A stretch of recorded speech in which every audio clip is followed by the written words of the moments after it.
आऊज़ुबिल्लाहिमिनश्शैतानिर्रजीम बिस्मिल्लाहिर्रहमानिर्रहीम। शुरू करता हूँ अल्लाह के नाम से जो बहुत ही मेहरबान हमेशा रहम फरमाने वाला है। अस्सलाम वालेकुम।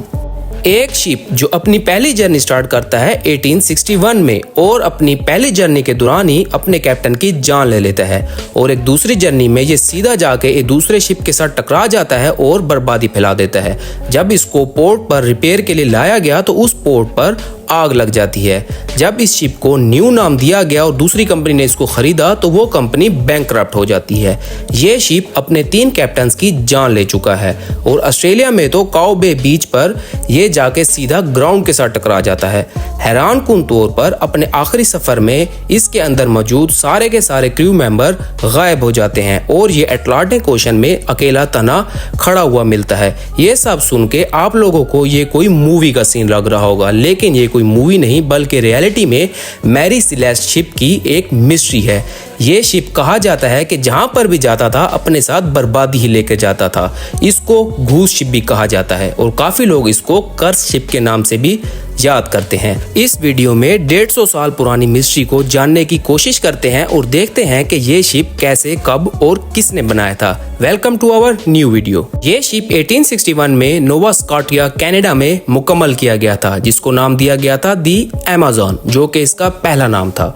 ये बेसिकली एक कार्गो शिप था। ये अपनी पहली जर्नी स्टार्ट करता है जून 1861 में, जहां पर ये अपने साथ लंबर लेके लंदन की तरफ रवाना होता है और इसके कैप्टन होते हैं रॉबर्ट मैकलेलन, जो कि उस सफर में बीमार पड़ जाते हैं, लेकिन वो अपना सफर कंटिन्यू रखते हैं और काफी दिनों के बाद उनकी तबीयत काफी बिगड़ जाती है और उनको निमोनिया हो जाता है। उनकी इतनी क्रिटिकल सिचुएशन को देखते हुए शिप को करीबी आइलैंड पर मोड़ा जाता है, जहां पर वो कैप्टन दम तोड़ जाते हैं। अब लंबर को तो हर हाल में लंदन पहुंचाना ही था, तो इस शिप के नए कैप्टन बनते हैं जॉन नटिंग, जो कि इस शिप की जर्नी दोबारा सेम रूट पर स्टार्ट करते हैं। लेकिन हैरान कुन तौर पर ये शिप जाकर एक दूसरे शिप के साथ कोलाइड कर जाता है। खुद तो ये अपने आप को बचा लेता है, लेकिन इसके सामने वाला दूसरा शिप पूरे का पूरा डूब जाता है। जॉन 3 साल तक इस शिप के कैप्टन रहते हैं। इसके बाद 1863 में न्यू कैप्टन विलियम थॉमसन बनते हैं, जो कि मजीद 4 साल इस शिप को चलाते हैं।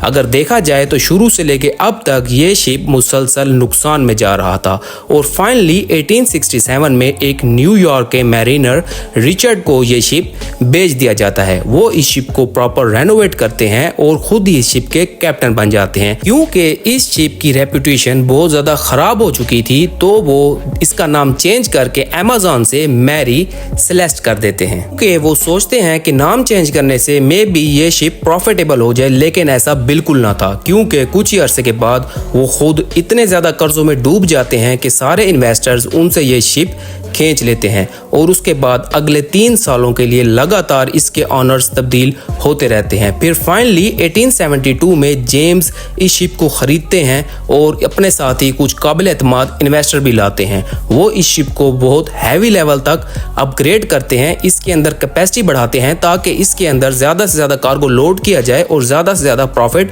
अर्न किया जाए। और यहाँ इस जगह पर बेंजामिन ब्रिग्स इसके फाइनल और आखिरी कैप्टन बनते हैं। अब चलते हैं मिस्ट्री की तरफ। तो हुआ कुछ ऐसा था, 7 नवंबर 1872 को इस शिप को एक बहुत बड़ा ऑर्डर मिलता है। इस ऑर्डर में इनको 1700 बैरल्स डीनेचर्ड अल्कोहल, जिसको एथेनॉल भी कहा जाता है, इटली में जिनोवा के मुकाम पर पहुंचाने थे। ये बेसिकली एथेनॉल बहुत ज्यादा पॉइजनस और स्मेली था। इसके अंदर 7 शिप के क्रू मेंबर और उसके साथ कैप्टन बेंजामिन, उनकी वाइफ और उनकी 2 साला बेटी थी। ये शिप अपनी जर्नी स्टार्ट करता है न्यूयॉर्क से जेनोवा की तरफ, जो कि 7500 किलोमीटर का एक तवील सफर था और उसको अपनी डेस्टिनेशन तक पहुंचने के लिए दिसंबर तक का वक्त दरकार था। शुरू में मौसम काफी खुशगवार था, लेकिन कहा जाता है कि बाद में ये मौसम बहुत ज्यादा बदल गया था। ये शिप बेसिकली कभी भी अपनी डेस्टिनेशन तक ना पहुंचा था।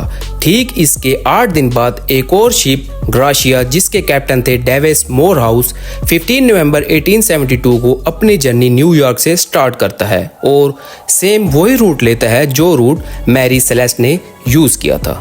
जब उनकी जर्नी 4 दिसंबर तक पहुंचती है तो उनको एक शिप अजीबोगरीब मूवमेंट करता हुआ अपनी तरफ आते हुए दिखाई देता है। वो उस शिप को काफ़ी ज़्यादा सिग्नल भेजते हैं कि आखिर ये शिप इतनी वेयर्ड मूवमेंट क्यों कर रहा है। जब वो मजीद इस शिप के करीब पहुंचते हैं वो ये देख के हैरान रह जाते हैं कि ये तो मैरी सेलेस्ट शिप है जो कि उन्हीं के दोस्त कैप्टन बेंजामिन की है। वो फौरन अपने 2 क्रू मेंबर को इस शिप में इन्वेस्टिगेशन के लिए भेजते हैं। जब वो 2 क्रू मेंबर पूरे शिप की इन्वेस्टिगेशन कर चुके होते हैं तो उनके पैरों के नीचे से ज़मीन खिसक जाती है क्योंकि उस शिप के ऊपर कोई एक इंसान भी मौजूद नहीं था और इसके बरक्स सारा सामान जैसा कि कपड़े, अल्कोहल के बैरल्स, खुराक और इसके साथ शिप में हर एक चीज़ अपनी जगह पर मौजूद थी। जब मज़ीद देखा गया तो वहाँ पर लाइफ बोट मौजूद नहीं थी और इसके साथ ही रिकॉर्ड बुक, जिसको लॉग बुक भी कहा जाता है, वो वहाँ पर मौजूद थी। बेसिकली ये रिकॉर्ड बुक वो बुक होती है जो हर शिप के अंदर मौजूद होती है। इसमें डेली बेसिस पे शिप की मेंटेनेंस इश्यूज, वेदर, लोकेशन और इस तरह की काफ़ी ज़्यादा चीज़ें रिकॉर्ड की जाती हैं। सरप्राइजिंगली इस रिकॉर्ड बुक में लास्ट कोटेशन 25 नवंबर की थी जिसमें सिर्फ और सिर्फ मैरी सेलेस्ट की लोकेशन के बारे में बताया गया था। इसके अलावा उसके अंदर किसी भी किस्म के इशू, एरर या किसी प्रॉब्लम के बारे में कुछ भी मेंशन नहीं था। हैरानकुन तौर पर उस शिप के ऊपर किसी भी किस्म के खून के निशान या ऐसे निशाना जिससे लगे कि इस शिप को अटैक किया गया है नहीं पाए गए। सारे सामान को देखकर ऐसा लग रहा था कि किसी ने भी उस सामान को हाथ तक नहीं लगाया। वहां पर सिर्फ और सिर्फ 1 से 2 फुट कहीं कहीं पर पानी खड़ा हुआ था, लेकिन ये पानी इतना नहीं था कि इस पानी को देखकर शिप को अबैंडन कर दिया जाए। तो आखिर ये सारे के सारे क्रू मेंबर कहां चले गए? जब कैप्टन मोरहाउस प्रॉपर तरीके से उस शिप को इन्वेस्टिगेट कर लेते हैं और वहां पर उनको कोई भी नहीं मिलता तो वो उस अबैंडन शिप को अपने साथ करीबी ब्रिटिश टेरिटरी के इलाके जिब्राल्टर ले आते हैं ताकि उनको सैल्वेज अमाउंट मिल सके। देखते हैं कि सैल्वेज अमाउंट क्या है। According to international salvage law, कोई भी कैप्टन अगर किसी अबैंडन शिप को सही सलामत वापस उसके कंट्री पहुंचा देता है तो उस शिप के कार्गो और उस शिप की अपनी वैल्यू का कुछ प्रोपोर्शन कैप्टन को एज अ सैल्वेज अमाउंट दिया जाएगा। काफी ज्यादा रिसर्च और ऑपरेशन किए गए ताकि उन लोगों को ढूंढा जा सके, लेकिन उनमें से किसी एक मेंबर को भी ना ढूंढा जा सका। यहाँ पर काफी ज्यादा थ्योरीज कैंप की गई। चलिए एक एक करके इन थ्योरीज को डिस्कस करते हैं। सबसे पहले तो कहा गया कि क्योंकि इस शिप पर किसी भी किस्म के अटैक के निशान नहीं है तो हो सकता है इनको एलियन उठा गए हों।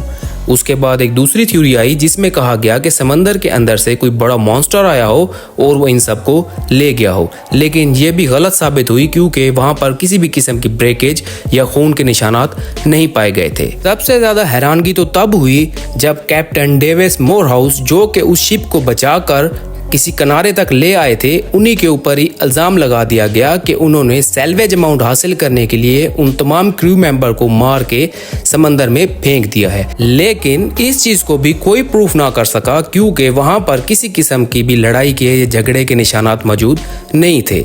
एक और थ्योरी बनाई गई कि जब ये शिप कॉर्नर पे पहुंचा तो उसके अंदर 1700 बैरल्स में से 9 बैरल खाली थे।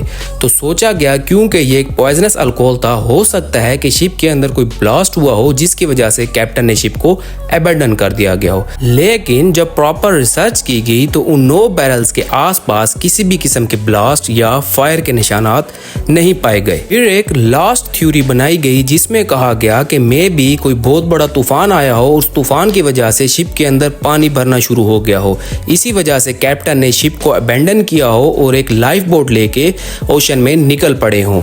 क्योंकि तूफान बहुत ज़्यादा तेज़ था, इसी वजह से मे बी उनकी कश्ती भी पानी के अंदर उलट गई हो और वो सब के सब मर गए हों। लेकिन इन सब की सब थ्योरीज को रिजेक्ट कर दिया गया क्योंकि उनमें से किसी एक का भी कोई ऑथेंटिक प्रूफ मौजूद नहीं था। और अब 150 साल गुजर चुके हैं, अब तक भी इसका कोई सॉल्यूशन नहीं मिला। इसी वजह से इसको शिप हिस्ट्री की सबसे बिगेस्ट मिस्ट्री कहा जाता है। उम्मीद करता हूँ आप लोगों को वीडियो पसंद आई होगी। अगर वीडियो पसंद आई हो तो चैनल को सब्सक्राइब कर दें। डाटा कलेक्शन में कमी पेशी हो सकती है, अल्लाह पाक कमी पेशी माफ करे। अब मैं इजाजत चाहूंगा, मिलते हैं इसी तरह की किसी और इन्फॉर्मेटिव वीडियो में। अल्लाह हाफिज।